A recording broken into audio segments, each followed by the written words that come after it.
देखिए बच्चों, हम लोग पहले वाले वीडियो में पढ़ चुके हैं कि कैसे किसी दिए गए संख्या का सक्सेसर निकालेंगे, कैसे प्रीडिसेसर निकालेंगे।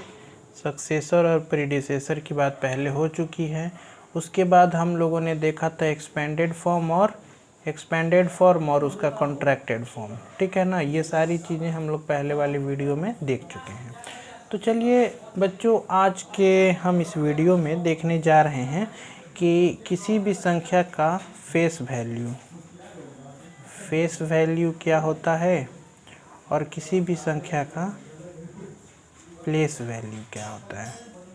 ठीक है, फेस वैल्यू और प्लेस वैल्यू के बारे में हम लोग बातें करेंगे। तो देखिए, फेस वैल्यू वो वैल्यू होता है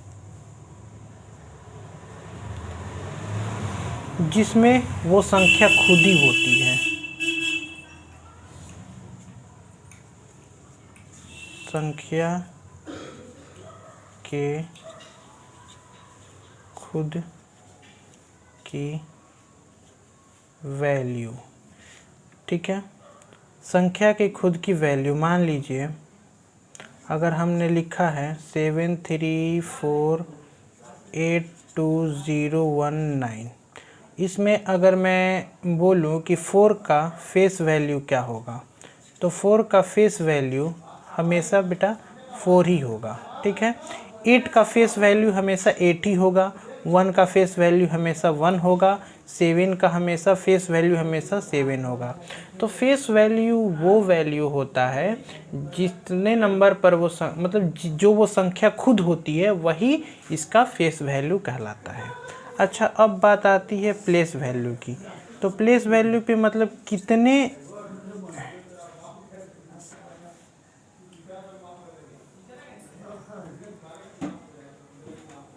नंबर पर वह संख्या प्रेजेंट है। ठीक है, कितने नंबर पर वो संख्या क्या है, प्रेजेंट है। समझ गए ना। प्लेस वैल्यू चार्ट में वो संख्या कौन सा प्लेस ऑक्युपाई करता है। जैसे अगर मैं इसी गिवन संख्या में मान लूँ 598231 या 598, चलिए छोटी संख्या लेते हैं 598। तो 598 में 8 का प्लेस वैल्यू क्या हो जाएगा, 8 हो जाएगा। ठीक है, 8 का प्लेस वैल्यू क्या हो जाएगा, 8 हो जाएगा। और 8 का फेस वैल्यू क्या हो जाएगा, वो भी 8 हो जाएगा। लेकिन कहानी यहीं तक सीमित नहीं है, कहानी अब शुरू होती है। कहानी क्या शुरू होती है कि अब 9 का अगर मैं प्लेस वैल्यू पूछूं तो 9 का प्लेस वैल्यू 90 हो जाएगा। इकाई और दहाई संख्या पर है तो 9 का प्लेस वैल्यू हमारा 90 हो जाएगा। ठीक है, लेकिन अगर इसी 9 का मैं फेस वैल्यू पूछ दूं तो 9 का फेस वैल्यू 9 होगा। ठीक है, समझ में आया। अब देखिए, इस 5 का अगर मैं प्लेस वैल्यू पूछूं तो 5 का प्लेस वैल्यू 500 होगा। प्लेस वैल्यू क्या होगा, 500 होगा। लेकिन इसी 5 का अगर मैं फेस वैल्यू पूछूं तो फेस वैल्यू इस 5 का 5 ही होगा। समझ गए। तो प्लेस वैल्यू कहने का अर्थ ये होता है कि वो कितने नंबर पर वो डिजिट प्रेजेंट है, माने इकाई अंक पे है कि दहाई अंक पे है कि सैकड़ा अंक पे है कि हजार अंक पे है, कितने अंकों पे वो पूरी की पूरी क्या है, मतलब प्रेजेंट है। समझ गए ना बात को। अब चलिए, और फेस वैल्यू कहने का मतलब ये हुआ कि उसका दिखावा वाला फेस क्या है, मतलब कि वो डिजिट खुद क्या है। समझ गए। तो ये था हमारा प्लेस वैल्यू और फेस वैल्यू। चलिए, अब मैं आपके लिए एक क्वेश्चन देता हूँ। क्वेश्चन ये है कि 72934 5 में 3 9 2 का फेस वैल्यू और प्लेस वैल्यू क्या होगा ये निकालना है। चलिए तो देखिए, अब कुछ बच्चे इसमें से निकाल भी रहे होंगे, कुछ ने निकाल लिया होगा। तो देखिए मैंने क्या बताया, मैंने ये बताया कि फेस वैल्यू में वो संख्या खुद ही वो संख्या को लिख देना है। तो इसमें 3 का फेस वैल्यू क्या हो जाएगा, 3 हो जाएगा, 9 का फेस वैल्यू 9 हो जाएगा और 2 का फेस वैल्यू 2 हो जाएगा।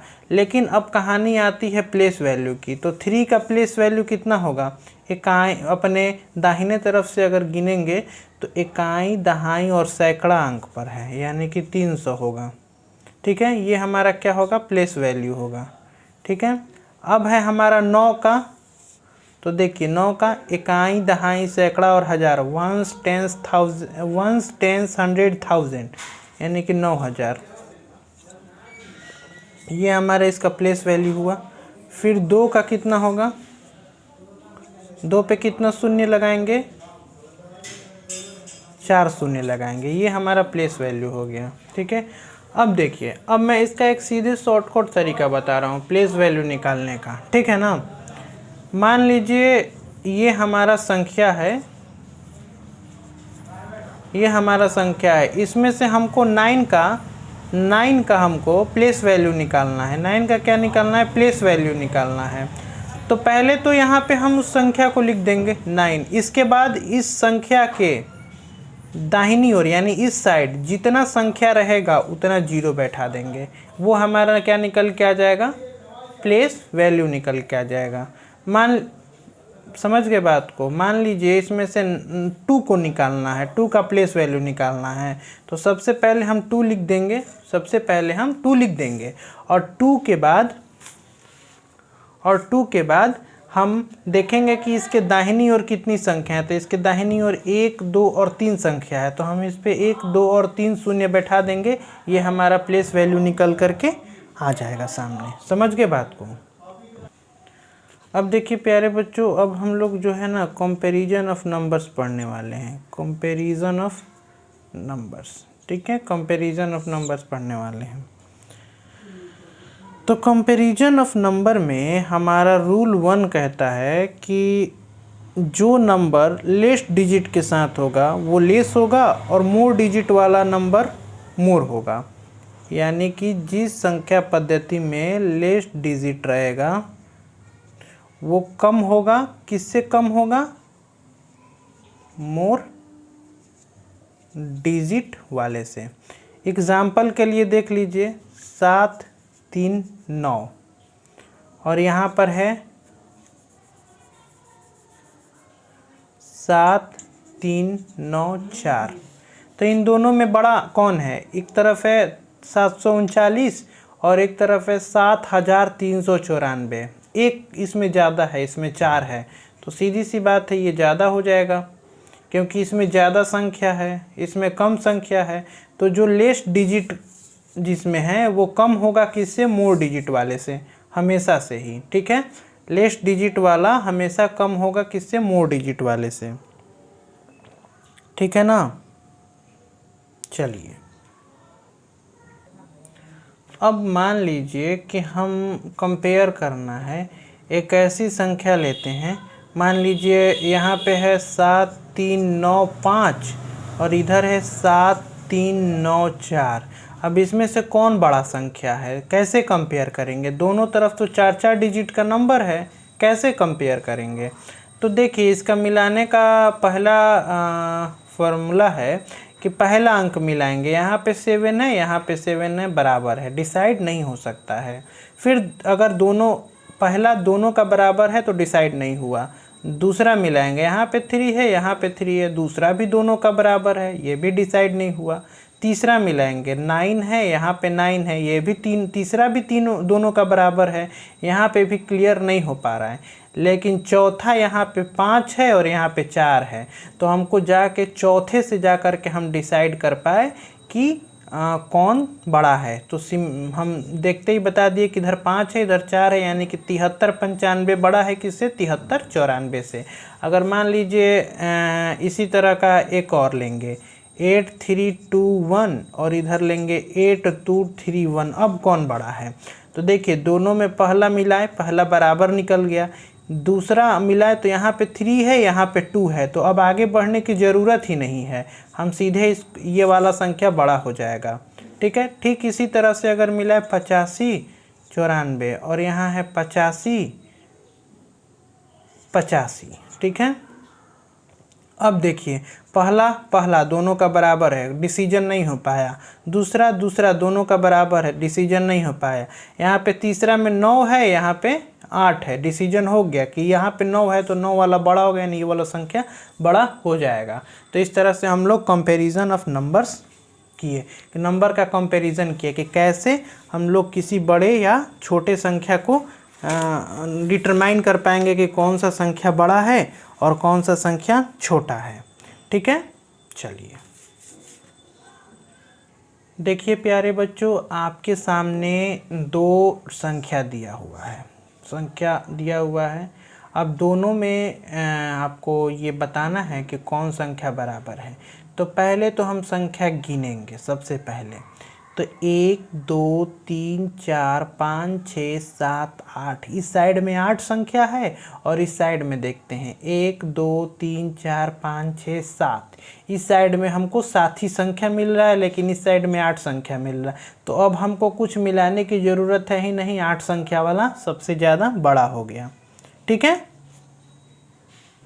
ठीक इसी तरह से हमने दूसरा संख्या लिया है। ठीक है ना, तो दूसरे संख्या में देखिए अब फिर उसी तरह से हम पहले इसको गिनेंगे, तो इसमें 1 2 3 4 5 6 7 8, 8 संख्या इधर है, फिर इधर है 1 2 3 4 5 6 7 8, 8 संख्या इधर है, यानी कि दोनों संख्या 8 है, यानी कि इधर भी 8 इधर भी 8, दोनों बराबर है। अब हम अपने दूसरे नियम का लगाएंगे, दूसरा नियम, अब दूसरा पत्ता खोलेंगे। दूसरा पत्ता क्या कहता है कि अब हम डिजिट मिलाएं, इधर 9 है इधर 9 है, डिसीजन नहीं हो पाया, इधर 6 है इधर भी 6 है, डिसीजन नहीं हो पाया, लेकिन मेरे प्यारे बच्चे इधर 8 है और इधर 7 है, यानी डिसीजन हो गया, 8 वाला सबसे ज़्यादा बड़ा रहेगा।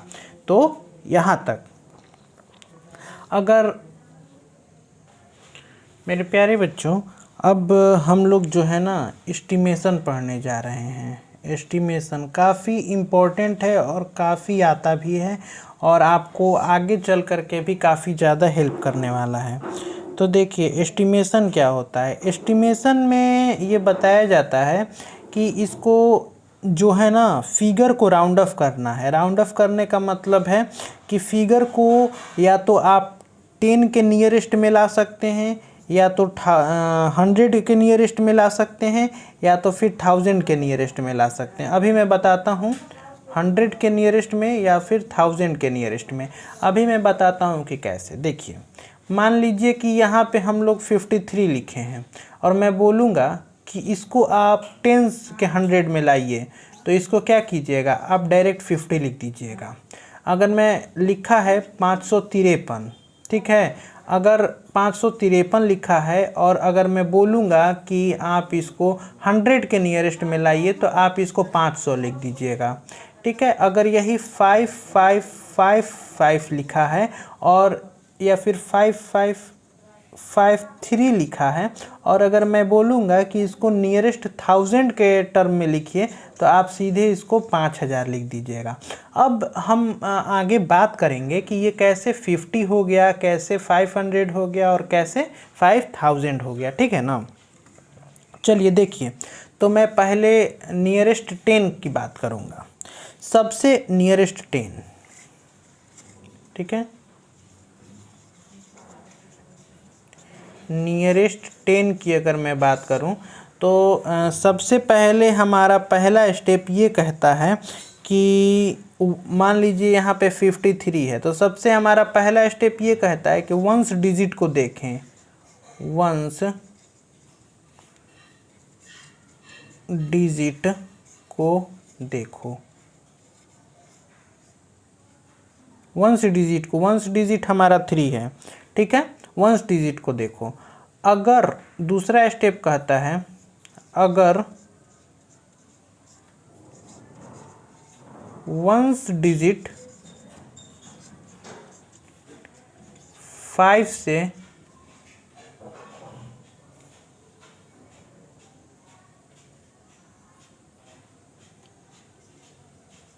ज़्यादा हो तो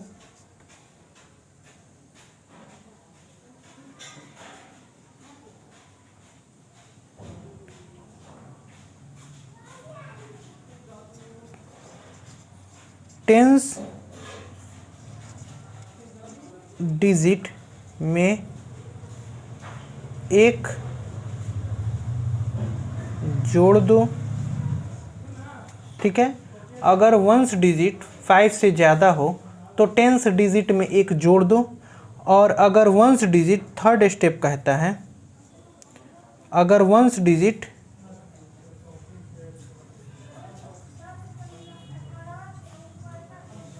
वंस डिजिट 5 से कम हो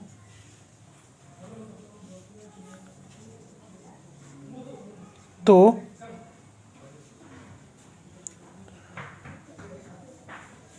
उसे 0 कर दो। यानी कि अगर वंस डिजिट 5 से कम है तो उसे 0 कर देंगे, लेकिन अगर वंस डिजिट 5 से ज़्यादा हो तो टेंस डिजिट में एक जोड़ देना है। अब इस चीज़ को हम लोग आगे देखते हैं। देखिए कैसे, यहाँ पर देखिए बाबू है हमारा 53 में 3 हमारा वंस डिजिट है, तो वंस डिजिट हमारा 5 से क्या है, कम है। तो 5 से कम है तो इस 3 को हमने किस फॉर्म में बदल दिया, 0 कर दिया। ठीक है, लेकिन अगर वही हमारा रहता 56 रहता तो ये वंस डिजिट हमारा 5 से क्या है, ज़्यादा है।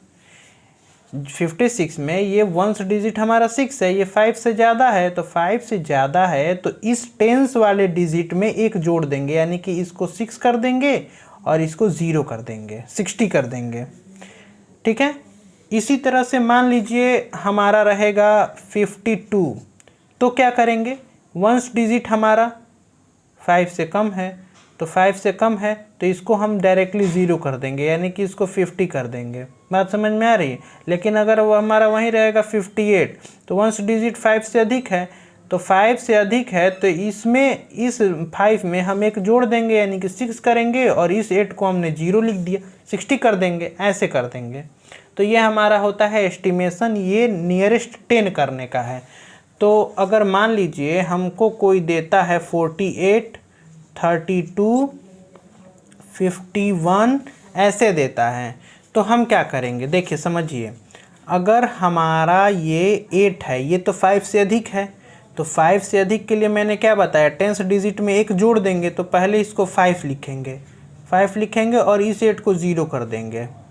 ठीक है, चलिए अब हमारा है 32 में ये 2 हमारा वंस डिजिट कैसा है, 5 से कम है, तो 5 से कम है तो इसको सबसे पहले 0 कर देंगे और ये 3 का 3 जस का तस उतार देंगे। अब ये है हमारा 1 कैसा है, 1 हमारा बाबू रे 5 से कम है, तो 5 से कम है तो इसको हमने क्या लिख दिया, 0 लिख दिया और ये 5 का 5 उतार दिया। अब मान लीजिए हमको कोई देता 68 देता, तो ये 8 क्या है, 5 से ज़्यादा है, तो 5 से ज़्यादा है तो इसको हमने क्या कर दिया, पहले टेंस डिजिट में एक जोड़ दिया, 7 कर दिया और फिर इसको ज्यों का 0 कर दिया, 8 को 0 कर दिया। तो ऐसे करके हम लोग वंस डिजिट का एस्टिमेशन, ठीक है ना, करते हैं। देखिए प्यारे बच्चों, अब हम लोग जो है एस्टिमेशन सीखेंगे नियरेस्ट 100 का एस्टिमेशन सीखेंगे। तो इसमें हमारा पॉइंट कहता है पहला कि हम लोग जो है गिवन नंबर का टेंस डिजिट देखेंगे, टेंस डिजिट देखना है। पहले हमको क्या देखना है, टेंस डिजिट देखना है। ठीक है, पहले हमको टेंस डिजिट देखना है। दूसरा पॉइंट कहता है कि अगर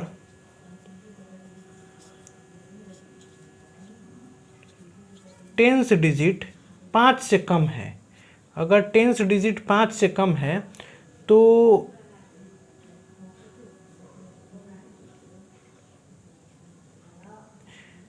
टेंस एंड वंस को 0 करना है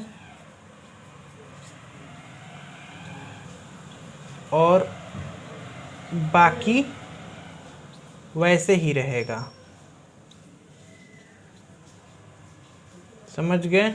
देखिए, अगर टेंस डिजिट 5 से कम है तो टेंस डिजिट और वंस डिजिट को 0 करना है और बाकी वैसे ही रहेगा। लेकिन कहानी अब शुरू होती है। तीसरा नंबर पॉइंट कहता है कि अगर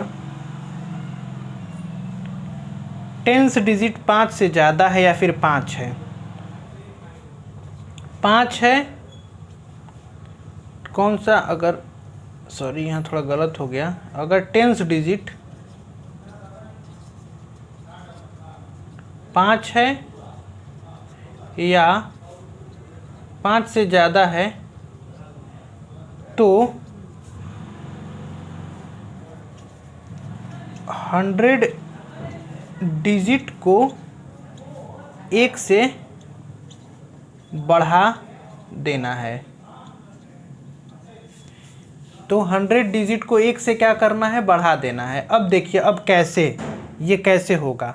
मान लीजिए कि हमारा दिया हुआ है 648, ठीक है, 648 दिया हुआ है। तो इसमें जो हमारा टेंस डिजिट देखना है, तो वंस ये हो गया और टेंस ये हो गया। ये टेंस डिजिट 4 जो है वो 5 से कम है, तो 4 जो है 5 से कम है, तो क्या करेंगे, टेंस और वंस को 0 करना है, यानी कि वंस और टेंस को दोनों को 0 करेंगे और बाकी का वैसे ही लिख देंगे। ठीक है। अब देखिए, मान लीजिए हमारा 578 है, मान लीजिए हमारा 578 है, तो हम पहले टेंस डिजिट को देखेंगे। टेंस डिजिट हमारा 7 क्या है, 5 से बड़ा है, तो 5 से बड़ा है तो हम क्या करेंगे, 100 डिजिट को 1 से बढ़ा देना है, यानी कि ये हमारा 100 डिजिट हो गया, इसको हम 1 से बढ़ा देंगे, इसको 6 किए और बाकी सब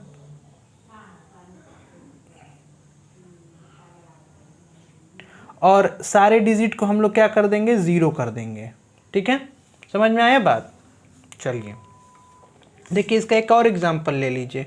मान लीजिए यहाँ पर 638 दिया हुआ है, ठीक है, तो 638 दिया हुआ है, तो हमारा पहले टेंस डिजिट देखेंगे, ये वंस डिजिट हो गया और ये टेंस डिजिट हो गया। टेंस डिजिट हमारा 3 क्या है, 5 से कम है, तो 5 से कम है तो इसको और इसके बाद वाले यानी वंस और टेंस को 0 कर देंगे और बाकी का वैसे उतार देंगे। तो 6 को वैसे का वैसे उतार दिए और बाकी को 0 0 कर दिए। समझ में आया बात, बाकी को 0 0 कर दिए। ठीक वैसे ही मान लीजिए कि हमारा यहाँ पे 689 दिया है, ठीक है, तो 689 दिया है, तो हमारा टेंस डिजिट 5 से क्या है, हमारा 5 से बड़ा है, 8 क्या है, 5 से बड़ा है, ठीक है ना। तो 5 से बड़ा है तो इस 6 को हम क्या 1 से बढ़ा देंगे, 7 कर देंगे और इन दोनों को 0 0 कर देंगे। ठीक है, समझ में आया ना बात। चलिए, इतना बात था। तो एक बार और देख लीजिए, टेंस डिजिट देखना है सबसे पहले। तो अगर टेंस डिजिट 5 से कम है तो 10 और वंस डिजिट को 0 करना है और बाकी का बाकी वैसे ही रख देना है। अगर टेंस डिजिट 5 है या 5 से बड़ा है तो 100 डिजिट को 1 से बढ़ा देना है और बाकी को 0 कर देना है। तो ये बात क्लियर हो गई होगी।